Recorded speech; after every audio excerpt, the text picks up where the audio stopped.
Hi friends, मैं हूं आपका फ्रेंड नमीश निगोतिया एडवोकेट और आप देख रहे हैं मेरा YouTube channel legal advice for everyone. दोस्तों, आज के इस वीडियो में हम ये डिस्कस करेंगे कि एक नया लॉयर किस तरह से लॉ की प्रैक्टिस फील्ड में अपने आप को एस्टेब्लिश कर सकता है। उसके आज हम 10 महत्वपूर्ण टिप्स आज के इस वीडियो में आप लोगों से शेयर करेंगे।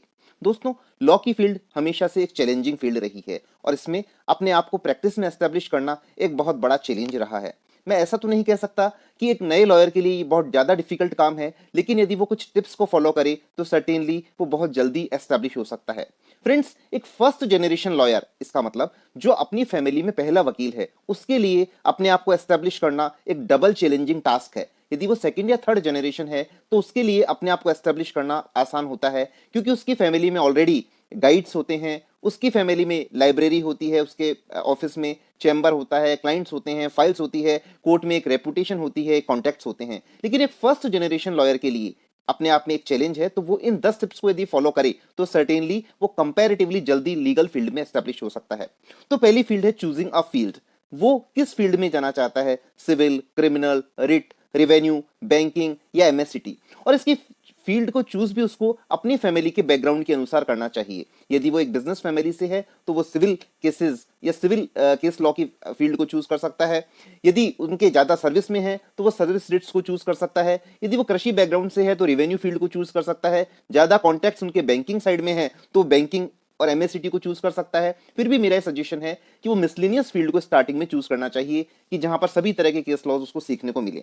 Then has choosing an office of a senior, कि वो किस सीनियर अधिवक्ता का ऑफिस चूज करे कि जिससे उसको जल्दी काम सीखने को मिले। तो उनके जो सीनियर हैं, जो गाइड हैं, वो जो मेंटर हैं, वो बहुत ज्यादा वर्क भी नहीं होना चाहिए और बहुत कम वर्क भी नहीं होना चाहिए। यदि उनके पास डेली 5 से 10 केस लगते हैं तो वो सीखने के लिए एक आइडियल ऑफिस है। यदि उनके 20-25 केस से भी ज्यादा लगते हैं तो उनको बिल्कुल उनके सीनियर को गाइड करने का टाइम नहीं मिलेगा, तो वो सीखने के लिए एक आइडियल ऑफिस नहीं है। इसके साथ वो एक रेपुटेटेड चैम्बर होना चाहिए और उन जो सीनियर या जो गाइड हैं उनकी प्रैक्टिस कम से कम 15 से 20 साल की होनी चाहिए। एक ऐसे सीनियर को चूज करना चाहिए। इसके बाद है वो कौन सी अदालत से स्टार्ट करे। तो दोस्तों, हमेशा ये प्रश्न रहता है, यंग लॉयर सोचते हैं कि हम सीधे हाई कोर्ट या सुप्रीम कोर्ट में जाकर के एस्टेब्लिश हो जाएंगे।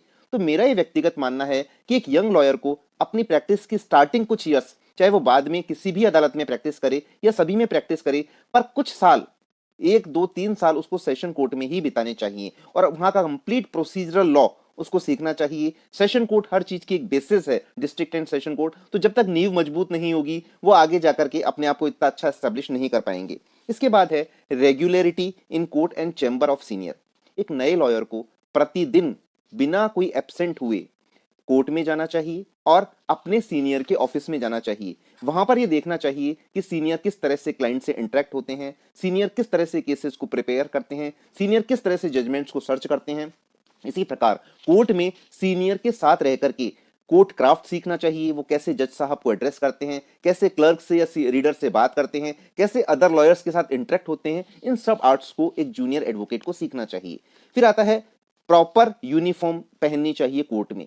जो कोर्ट जो यूनिफॉर्म प्रेस्क्राइब्ड है एडवोकेट्स एक्ट में, जहां पर कि व्हाइट शर्ट हुआ, ब्लैक कोट हुआ, बैंड हुआ, ट्राउजर जो कलर डिफाइन है वो हुए, वो सभी जो है जेंट्स के लिए, और जो लेडीज एडवोकेट्स के लिए जो एडवोकेट्स एक्ट में प्रेस्क्राइब्ड है वो प्रॉपर यूनिफॉर्म, उससे एक अलग ही पर्सनैलिटी दिखती है, एक अलग ही कॉन्फिडेंस झलकता है। तो प्रॉपर यूनिफॉर्म में आपको कोर्ट में अपीयर होना चाहिए। इसके बाद है कमांड ओवर लैंग्वेजेस। कई सारे एडवोकेट्स ये समझते हैं कि हम हिंदी मीडियम से हैं तो अब हम इंग्लिश कैसे सीखें, और जो इंग्लिश मीडियम से एडवोकेट्स स्टडी करते हैं वो कहते हैं कि हमें हिंदी सीखना बड़ा डिफिकल्ट है। तो मित्रों, एडवोकेट को दोनों ही लैंग्वेजेस पर इक्वल कमांड होना चाहिए, चाहे वो हाई कोर्ट में प्रैक्टिस करे, चाहे डिस्ट्रिक्ट एंड सेशन कोर्ट में प्रैक्टिस करे। क्योंकि डिस्ट्रिक्ट एंड सेशन कोर्ट में भी सारी जो केस लॉ साइटेशंस अवेलेबल है वो इंग्लिश में है, और हाई कोर्ट में भी आप यदि प्रैक्टिस करते हैं तो जो ऑर्डर पास होता है डिस्ट्रिक्ट एंड सेशन कोर्ट से या सबऑर्डिनेट कोर्ट से वो हिंदी में होता है। तो एक अच्छा लॉयर बनने के लिए हिंदी और इंग्लिश दोनों ही लैंग्वेजेस में अच्छा कमांड बहुत आवश्यक है। इसके बाद है regular study of case law and make a diary और रजिस्टर। आपको जो नए केस लॉज हाई कोर्ट और सुप्रीम कोर्ट से डिसाइड होते हैं उनका एक रजिस्टर बनाना चाहिए, रजिस्टर मेंटेन करना चाहिए, उनको ब्रीफ नोट के साथ लिख लेना चाहिए और अपने सीनियर से उन केस लॉज के बारे में डिस्कस करना चाहिए और बताना चाहिए कि सर मैंने ये जजमेंट पढ़ा है, इसमें नया पॉइंट मुझे सीखने को मिला है, इस बारे में मुझे आप गाइड कीजिए। इसके बाद है having updated knowledge of electronic gadgets. आज का टाइम इलेक्ट्रॉनिक गैजेट्स का है, चाहे वो फेसबुक हो, यूट्यूब हो, गूगल हो। ईमेल हो, इंटरनेट हो, तो इन सब की अपडेटेड नॉलेज होनी चाहिए। इससे आप कई बार सीनियर्स जिनको इन गैजेट्स को सीखने का मौका नहीं मिलता है, उनको असिस्ट करके भी चैम्बर में आप एक अपनी अच्छी पोजीशन बना सकते हैं। और रिलेटेड जो लॉ रिलेटेड सॉफ्टवेयर हैं, जैसे एससीसी ऑनलाइन है, मनु पात्रा है, एआईआर के सॉफ्टवेयर हैं, उनको सीखना चाहिए। तो इससे जजमेंट सर्चिंग में बहुत मदद मिलती है और आप बहुत जल्दी सीनियर के ब्रीफ के लिए जजमेंट सर्च कर पाते हैं। इसके बाद है प्रिपेयरिंग लिस्ट ऑफ डेट्स और searching case laws for senior.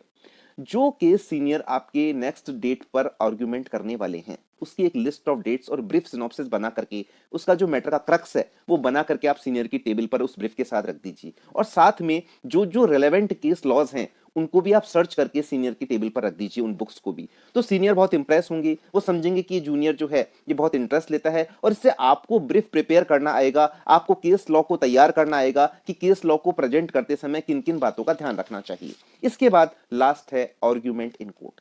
तो ये एक सबसे लेटर स्टेज है, लेकिन सबसे पहले जूनियर एडवोकेट्स को छोटी छोटी एप्लीकेशंस को आर्ग्यूमेंट करना सीखना चाहिए। और एप्लीकेशंस आर्ग्यूमेंट करने के बाद फाइनल आर्ग्यूमेंट सीनियर की परमिशन से करना चाहिए। पहले सीनियर को बताना चाहिए कि सर मैंने केस लॉ पूरा प्रिपेयर कर लिया है, यदि आपकी परमिशन हो तो मैं इस केस को आर्ग्यूमेंट करना चाहता हूं। और उनकी गाइडेंस और परमिशन से ही छोटे छोटे केस में बहस करके उसके बाद फाइनल आर्ग्यूमेंट्स में बहस करना चाहिए। तो इस प्रकार से यदि आप इन 10 टिप्स को फॉलो करें तो एस्टेब्लिश कंपैरेटिवली जल्दी हो सकते हैं। All the best for young lawyers. Thank you friends.